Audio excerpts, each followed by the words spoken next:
My name is Desiree, or avocado_circles, and welcome. I am stupidly excited for today's video.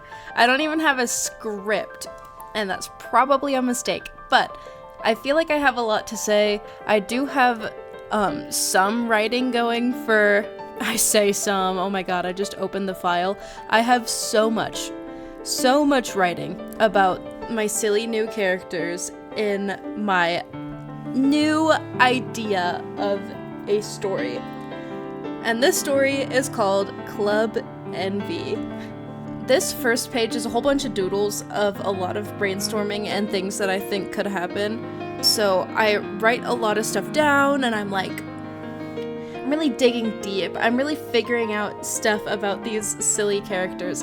I have yet to do full body designs of them, but those are coming soon. They are, I swear. The first characters that you're seeing is Chris and Mirin, I think, who just got pasted in, and then I start drawing Sereph.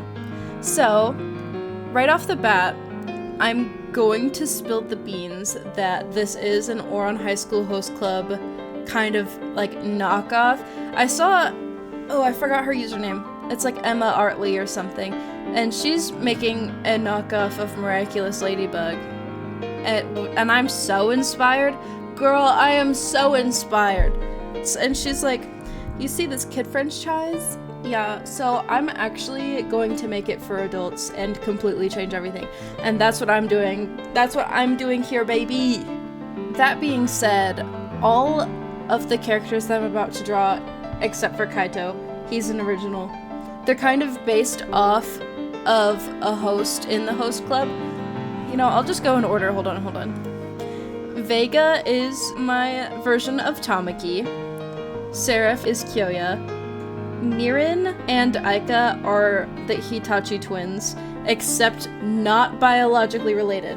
I can't decide which one's which because they're already developing different personalities than the host club members, which is good, so. Calyx is Honey. Odrian is Mori. And Kaito's mine. And then Chris is Haruhi. Hold on, wait. Backstory. So, Vega, Sereph, Aika, Calyx, Odrian, and Chris, and Kaito, they all went to the same high school. But before high school, Vega, Sereph, Mirin, and Calyx, they all have been friends since elementary school, so little babies, little children, right? And Calyx and Odrian becomes their friend in middle school after something tragic happens in his life. I'm gonna get to that in his video, which is going to be next week. I'm sorry, I don't have enough art yet.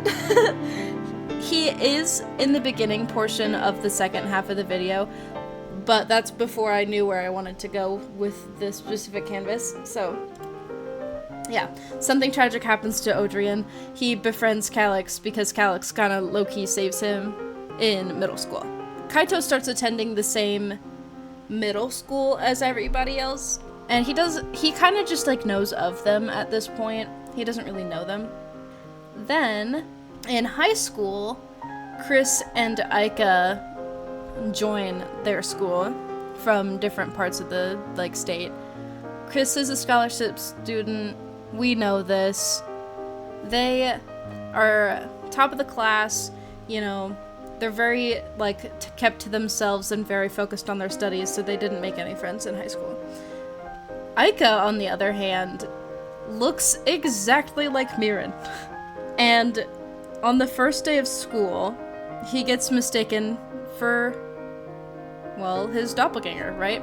So Vega, Callie, and Odrian are kind of hovering around him, and I guess bro, I gotta go to my gym class, what are you talking about? And they're like, Mirin, you don't take a gym class. And Aika's I'm not Mirin, please, I'm not who you think I am, I don't know who that is. And while he's trying to explain himself, Mirin and Sereph walk up, and everyone's just oh.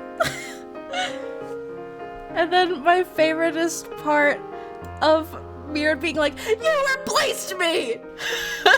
With the point, I thought it would be really funny for Miran to be like, he doesn't even look like me. What is wrong with you guys?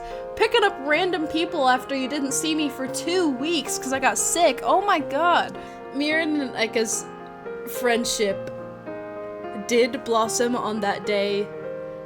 Like, Aika, he's new to the school, right? So he's, like, weary of everybody because he doesn't know what people are gonna think. These are rich kids. He's kind of a little new to this wealth. And they just, like, scoop him up instantly, and they're like, alright, you're our friend now. We're gonna have soft tacos later.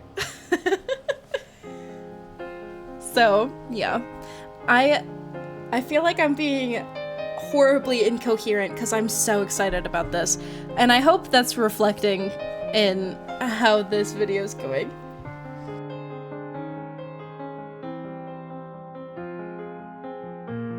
So, next up, I have drawn Odrian, and he looks sick as heck. He's in the next video, I promise.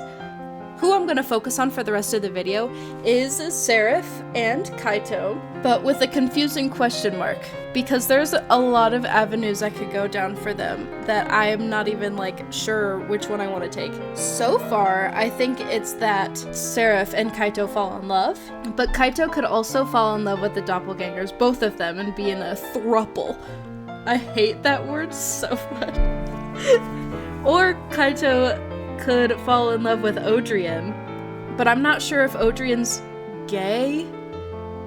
I'm not sure. There's a lot of thinking, but for now I'm gonna stick with the idea that Sereph and Kaito end up at least flirtatious with each other. I mean, I don't know if we're there yet in the commentary, but do you see them?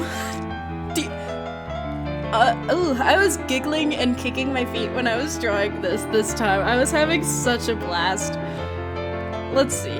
Let's go into a little bit of details, right? I'm gonna read right off of their sheet that I made the other day. Sereph attended private school name, elusive, from elementary all the way to high school. His father never needed him to go to college, as Sereph had already learned everything he needed to know about business and finance. What his father wanted was for him to take over the business. Sereph had known this ever since he was a very, very, very young boy. By the time he attended high school, he had a plan to become emancipated and start his own business. Maybe it was foolishness and reckless abandon, but he managed to actually start a few bodyguarding businesses that yielded him relative success. His father is perpetually disappointed in him. Sereph tries not to care. Now... should I say? Yeah, sure. Sereph is the queen of Club Envy, being the one who actually suggested to Vega that they start the club in the first place. He is obviously in charge of finances and business direction. He makes sure that the club is making revenue in every opportunity available. He often coordinates planned events as well, and overall is the most mysterious host of the entire club. He hardly has any clients himself, not because girls aren't requesting him, but because he is extraordinarily picky with who he chooses. He tries to keep up this, like, elusive act. And when he does choose a girl, oh my god. I think everyone in the club wants to be her friend that very second, right? Because, like, what did you and him talk about? Oh my god, he never chooses anybody. Like, what made you so, like, you've got to be so special. Oh my god, oh my god, oh my god, right? It's also because he's super busy that he won't, like, actively host. Sereph sees these women as a potential profit more than anything else. And speaking of money, for a long time, he and Vega thought that women don't deserve to be paid as much as men because they are inherently weaker and can't work as hard. Hey, so my story's about misogyny as well, by the way. Now, Kaito. His father inherited his grandfather's business after his mother divorced him. We know this from our last video. I did not change a whole lot, but I'm still gonna go over it. Kaito's grandfather expects that when Kaito gets old enough, he will take over for his father and allow him to retire early as well.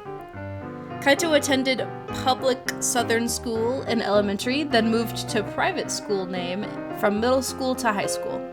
He attended a year of fire escape for an art course, but dropped out due to feeling like what he learned was stuff he already knew. His father is fighting behind the scenes to not have Kaito have to take over his business. About 6 months after Club Envy was formed, Kaito approached Seraph and asked about his life after attending high school. After their conversation, Kaito learned that Seraph was a part of a host club. The thought of that even being a viable job intrigued him. Selfishly, Kaito wanted to see it for himself and learn how to actually talk to women and figure out what makes them so appealing as potential partners. Eventually, this leads Kaito to joining the club after talking to Vega, of course, and he becomes the court painter of the group. His job mostly entails painting a beautiful picture by the end of the night, which then they auction off and make a really nice profit from it. He also accepts guests when he isn't working on his art. The girls generally love him for how authentic he feels, him becoming a quick favorite. He sees each of these women as their own individual person, and he has a hard time seeing them as just a transaction, as his fellow hosts seem to. Anyway, that about does it. Again, this is a part 1. There's going to be many more parts to this Club Envy saga. So if you want to see more of my stuff and like story ideas that I'm coming up with, if you want to support me, liking and subscribing would be impeccable. I'm trying to get to 100 subscribers so I can do a sketchbook tour for you guys. That'll be my special 100 subscriber thing. And I also have a Ko-fi link in the description where you get many perks. I'll put them on the screen. And yeah,